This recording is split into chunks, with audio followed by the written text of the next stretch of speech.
अपनी कृष्ण नीति ला करके, अपनी कृष्ण नीति से भाजपा तो आगे बढ़ा करके देश की सेवा करने वाले माननीय गृह एवं सहकारिता मंत्री श्रीमान अमित शाह जी हम सबको संबोधित करें। माननीय गृह मंत्री जी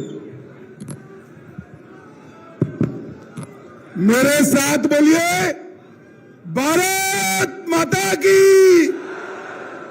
क्यों भाई, मैनपुरी वालों की आवाज को क्या हो गया है? अरे 400 पार करना है या नहीं करना है? मोदी जी को तीसरी बार प्रधानमंत्री बनाना है या नहीं बनाना है? यूपी में 80 की 80 सीटें जीतनी है या नहीं जीतनी है? ये जयवीर सिंह को सांसद बनाकर भेजना है या नहीं भेजना है? भेजना है। तो भाई तुम रहने दो, बैठ जाओ, बैठ जाओ। तो ऐसी आवाज नहीं चलेगी भाई। आवाज यहीं से अखिलेश के कानों तक जानी चाहिए। मेरे साथ दोनों हाथ उठाइए, उठाइए दोनों हाथ, विजय के संकल्प की मुट्ठी बीजिए और प्रचंड आवाज से बोलिए, भारत माता की, भारत माता की, जय श्री राम, जय जय श्री राम। भैया मीडिया वाले जरा सेट कर बैठ जाओ बरा यार, बहुत समय के बाद मैनपुरी आया हूं, सबको देखने दो, आप लोग बैठ जाओ जरा। मैं जयवीर सिंह जब चुनाव लड़े तब आया था, उसके बाद पहली बार आया हूं यार। बैठ जाओ जरा, बैठ जाओ। मंच पर उपस्थित उत्तर प्रदेश भारतीय जनता पार्टी के प्रदेश अध्यक्ष महोदय श्रीमान भूपेंद्र चौधरी जी, श्रीमान संतोष जी, श्री राम नरेश, बैठ जाएंगे आप, चिंता मत करिए, बैठ जाएंगे आप, सब बैठ जाओ, मैं बिठा दूंगा सबको, बैठ जाओ। ए भाई देख लिया तेरा चेहरा, बैठ जा।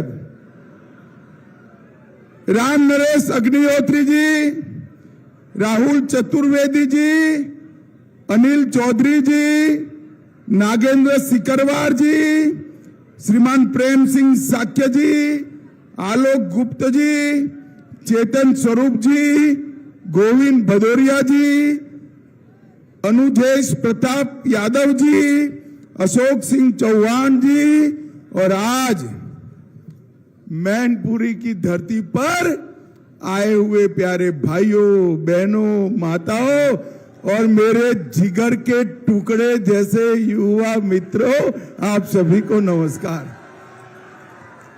भाई और बहनों, आज मैं सबसे पहले भगवान चांदेश्वर, भीमसेन भगवान, शीतला माता, महर्षि मार्केंडे और काली माता के मंदिर को प्रणाम कर मेरी बात की शुरुआत करना चाहता हूं। मैं महान स्वतंत्रता सेनानी महाराजा तेज सिंह को भी हृदय पूर्वक श्रद्धांजलि देकर मेरी बात की शुरुआत करना चाहता हूं। भाई और बहनों, मैं मैनपुरी में आया हूं तीसरे, भाई बैठ जाओ, सभी लोग सुनते नहीं हो आप, प्लीज बैठ जाइए सेट करके, मैं यहीं खड़ा रहने वाला हूं, बैठ जाइए जरा, बैठ जाओ भाई, काला चश्मा। भाई और बहनों, मैनपुरी में तीसरे चरण में चुनाव है। 7 तारीख की सुबह सुबह आपको मतदान कर हमारे नेता जयवीर सिंह को चुनकर संसद में भेजना है। मैं आपको बताता हूं, जयवीर सिंह को सांसद आप बना दो, बड़ा आदमी बनाने का काम नरेंद्र मोदी जी करेंगे। भाई और बहनों, मैनपुरी वालों, 2 चरण का चुनाव हो गया है, परिणाम जानना है क्या?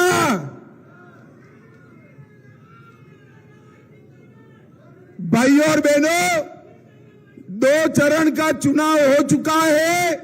परिणाम जानना है 2 चरण का क्या हुआ है? पक्का जानना है? पक्का? 2 चरण में मोदी जी सेंचुरी लगाकर आगे निकल गए हैं और ये 2 साहजादों का अभी तक तो खाता भी नहीं खुला है। भाई और बहनों, दीवार पर लिखा हुआ परिणाम लिख कर रखे। उत्तर प्रदेश की 80 की 80 सीटें इस बार भारतीय जनता पार्टी जीतने जा रही है। भाई और बहनों, आने वाला जो चुनाव है ये देश के युवा, महिला, किसान और गरीब को आगे बढ़ाने के लिए चुनाव है। देश को सुरक्षित करने के लिए चुनाव है। देश को समृद्ध करने के लिए चुनाव है। और मैं आज मैनपुरी में आया हूं, उत्तर प्रदेश की भूमि पर आया हूं। मैं आपको स्पष्टता से बताकर जाता हूं, ये चुनाव राम भक्तों पर गोली चलाने वाले और राम मंदिर बनाने वालों के बीच का चुनाव है। भाई और बहनों, मुझे बताओ, अयोध्या में राम मंदिर बनना चाहिए था या नहीं बनना चाहिए था? जोर से बोलो, बनना चाहिए था या नहीं बनना चाहिए था? अरे आपने मोदी जी को दूसरी बार प्रधानमंत्री बनाया, उसके पहले कांग्रेस, सपा, बसपा सालों तक शासन किया। ये तीनों ने राम मंदिर के मुद्दे को अटका कर रखा, लटका कर रखा, भटका कर रखा। और मोदी जी ने 5 ही साल में केस भी जीता, भूमि पूजन भी किया और 22 जनवरी को प्राण प्रतिष्ठा कर जय श्री राम। भाई और बहनों, 22 जनवरी को जब प्राण प्रतिष्ठा हो रही थी, तब ट्रस्ट वालों ने अखिलेश बाबू को और डिंपल मैडम को भी आमंत्रण दिया था, मगर नहीं गए। मैं आज पूछना चाहता हूं, अखिलेश जी, डिंपल जी, आप राम मंदिर की प्राण प्रतिष्ठा में किसके डर से नहीं गए? किसके डर से नहीं? अब तो आजम खान भी जेल में है, किसके डर से नहीं गए? भाई और बहनों, वो उनकी वोट बैंक के डर से नहीं गए। मैं आपको बताता हूं, भारतीय जनता पार्टी कोई वोट बैंक से डरती नहीं है। जहां प्रभु श्री राम का जन्म हुआ था, वहीं हमने मंदिर बना दिया।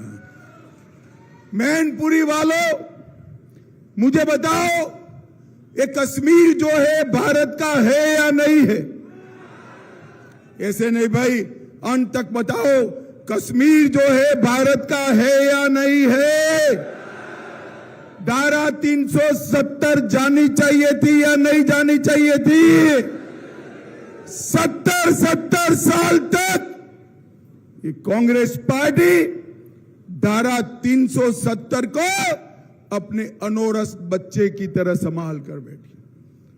आपने दूसरी बार नरेंद्र मोदी की सरकार बनाई।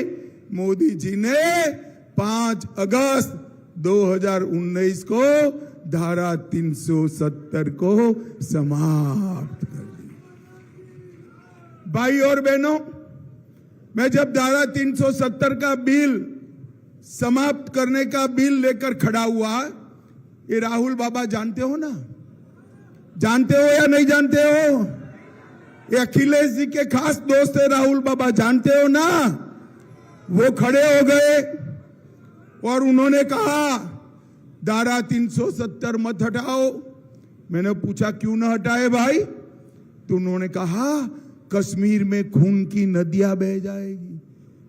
अरे राहुल बाबा, खून की नदियां छोड़ो, ये नरेंद्र मोदी का राज है। किसी की कंकड़ चलाने की भी हिम्मत नहीं है, कंकड़ चलाने। मोदी जी ने धारा 370 हटाकर देश को सुरक्षित करने का। 10 साल तक ये यूपीए की सरकार थी, सोनिया मनमोहन का राज था। आए दिन पाकिस्तान से आलिया मालिया जमालिया घुस जाते थे और बम धमाके कर कर चले जाते थे। कोई कुछ नहीं बोलता था, हिम्मत नहीं थी किसी की। आपने 14 में यूपी वालों मोदी जी को प्रधानमंत्री बनाया। उरी और पुलवामा में फिर से पाकिस्तान ने हमला किया, मगर वो भूल गए कि मौनी बाबा मनमोहन की सरकार नहीं है, नरेंद्र मोदी की सरकार है। नरेंद्र मोदी 10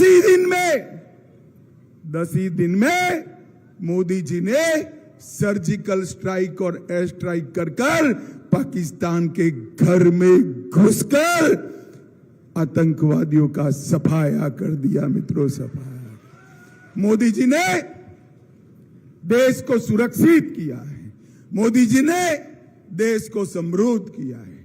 हमारे अर्थतंत्र को 11वें नंबर से 5वें नंबर पर लाने का काम नरेंद्र मोदी जी ने किया है। और मैनपुरी वालों, मैं मोदी गारंटी बताने आया हूं, मोदी जी को तीसरी बार प्रधानमंत्री बना दो, हम भारत के अर्थतंत्र को 5वें नंबर से तीसरे नंबर पर लाने का काम करेंगे। तीसरे भाई और बहनों, मोदी जी ने 10 साल में इस देश के गरीब, पिछड़ा वर्ग के लोग, दलित और आदिवासी के कल्याण के लिए ढेर सारे काम किए हैं। मैं आपको बताने आया हूं, देश के 25 करोड़ गरीबों को गरीबी रेखा के बाहर निकालने का काम नरेंद्र मोदी जी ने किया है। 80 करोड़ गरीबों को प्रति माह प्रति व्यक्ति 5 किलो मुफ्त अनाज देने का काम नरेंद्र मोदी जी ने किया है। और तीसरी बार प्रधानमंत्री बना दो, 29 तक 5 किलो अनाज मुफ्त में मिलता रहेगा। भाइयों बहनों, मिलता रहेगा।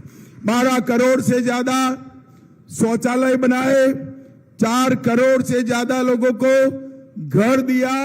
और तीसरी बार प्रधानमंत्री बना दो और 3 करोड़ घर बनाने का काम नरेंद्र मोदी करेंगे।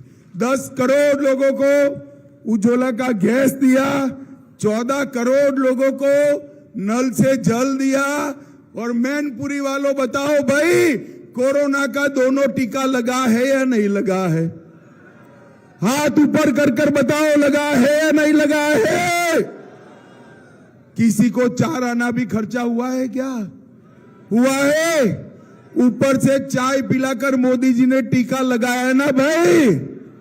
अबे अखिलेश बाबू कहते थे ये तो मोदी का टीका है, मत लगाइयो, ये तो अच्छा है, इनकी कोई सुनता नहीं है। पूरे देश ने टीका लगाया। एक दिन डिंपल भाभी को लेकर रात को खुद भी टीका लगाए। अरे अखिलेश बाबू, कोरोना जैसी महामारी में आप राजनीति करते हो, शर्म करो, शर्म करो, लोगों की चिंता करो। अरे वो करे कि न करे, हमारे और आपके प्रिय नेता नरेंद्र मोदी जी कर रहे हैं। नरेंद्र मोदी जी, ये समाजवादी पार्टी ऐसा कहती है कि हम यादवों के खैर ख्वाह। मैं आज यहां पर मैनपुरी की धरती पर बताने आया हूं, मुलायम सिंह जी मुख्यमंत्री बने या नहीं बने? अरे यार बोलो ना, बने या नहीं बने? उनके बाद में मुख्यमंत्री मुलायम सिंह जी का बेटा बना। उनके निधन के बाद सांसद उनकी बहू बनी। उसके बाद इस बार कन्नौज से खुद अखिलेश लड़ रहे हैं, मैनपुरी से डिंपल जी लड़ रही है, फिरोजाबाद से भतीजा अक्षय लड़ रहा है, बदायूं से आदित्य यादव लड़ रहा है, आजमगढ़ से धर्मेंद्र यादव लड़ रहा है। मैं आज अखिलेश जी को पूछने आया हूं, अखिलेश जी, और कोई यादव नहीं मिलता, अपने कुनबे में ही मिलता है क्या? ये कैसा आपका यादव प्रेम है भाई? जो कुछ भी है अपने कुनबे में डालो। अरे ये किसी के नहीं है, अपनी सोते हैं, समय आ गया है। ये परिवारवादी पार्टियों को समाप्त कर नरेंद्र मोदी के नेतृत्व में मैनपुरी में कमल खिलाने का समय आ गया है भाइयों बहनों। यहां वो कहते हैं कि हम पिछड़ा समाज के हामी हैं। मैं आज मैनपुरी की जनता को बताना चाहता हूं, बाबूजी कल्याण सिंह से बड़ा पिछड़ा समाज का नेता कौन होता है? कौन होता है बताइए? कोई नहीं होता। 500 मीटर दूर जाना था, आप नहीं गए, और अंसारी के वहां 500 किलोमीटर गाड़ी चलाकर गए। क्या आप खाक पिछड़ा समाज का नेतृत्व करेंगे? भाई और बहनों, ये किसी के नहीं है, अपनी वोट बैंक के है। और मैं मैनपुरी में कह कर जाता हूं, डर मत रखना।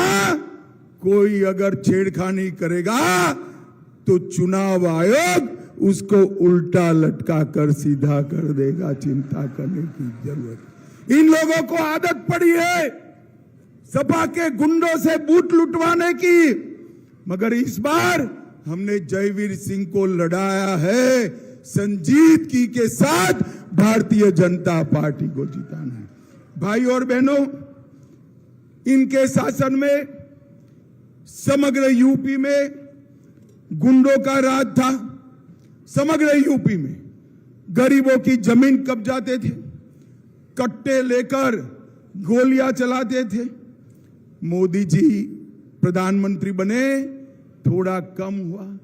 17 में आपने भाजपा को जिताया, भाजपा ने योगी जी को मुख्यमंत्री बनाया।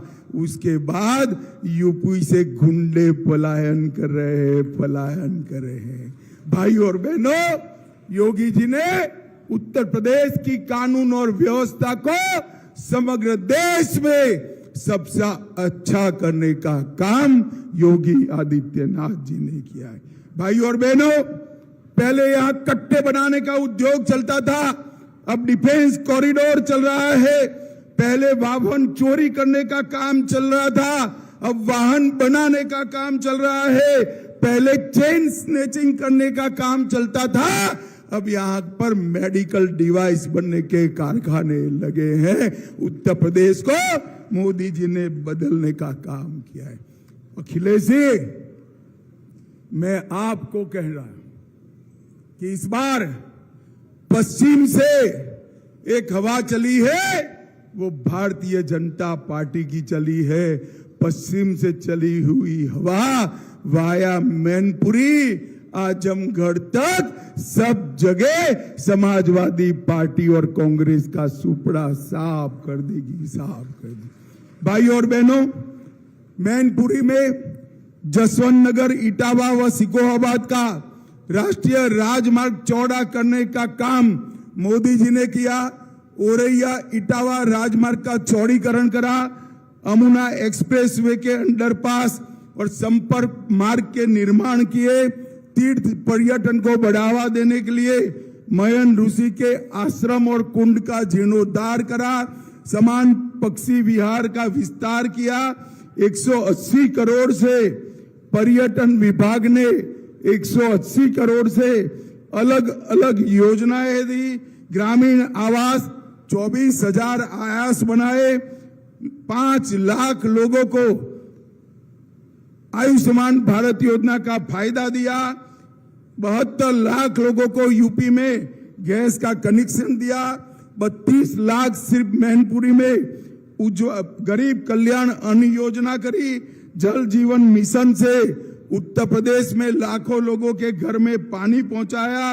85 लाख घरों में शौचालय बनाया और 73 लाख 3,000 किसानों को किसान सम्मान निधि देने का काम नरेंद्र मोदी जी ने किया। और मित्रों, मैं आज कहता हूं, मोदी जी ने उत्तर प्रदेश के अंदर 9 से ज्यादा एक्सप्रेसवे बनाए, काशी विश्वनाथ का कॉरिडोर बनाया। पहले 2 एयरपोर्ट थे, 9 बन चुके हैं। उत्तर प्रदेश में 12 एयरपोर्ट नए बन रहे हैं। एशिया का सबसे बड़ा एयरपोर्ट जेवर बनाने का काम चालू है। पहले एक भी मेट्रो नहीं थी, 12 शहरों में मेट्रो का काम चालू है और 5 में मेट्रो चल रही है। डिफेंस इंडस्ट्रियल कॉरिडोर से लाखों करोड़ का इन्वेस्टमेंट आया है। 30 नहर परियोजनाओं से 23 लाख हेक्टेयर भूमि को सिंचित करने का काम किया है। 68 मेडिकल कॉलेज बन चुके हैं, 22 बनने वाले हैं और लगभग medical device park, greater Noida में आईआईटी, बरेली में मेगा फूड पार्क, उन्नाव में ट्रांसगंगा सिटी और गोरखपुर में प्लास्टिक पार्क बनाकर उद्योग को लाने का काम नरेंद्र मोदी जी ने किया। भाई और बहनों, मैं आप लोगों को एक बात पूछना चाहता हूं। मिलने वाला नहीं है किसी को बहुमत। मोदी जी 400 पार करने वाले, परंतु मुझे बताओ, शायद इंडिया अलायंस को बहुमत मिल जाए तो प्रधानमंत्री कौन बनेगा?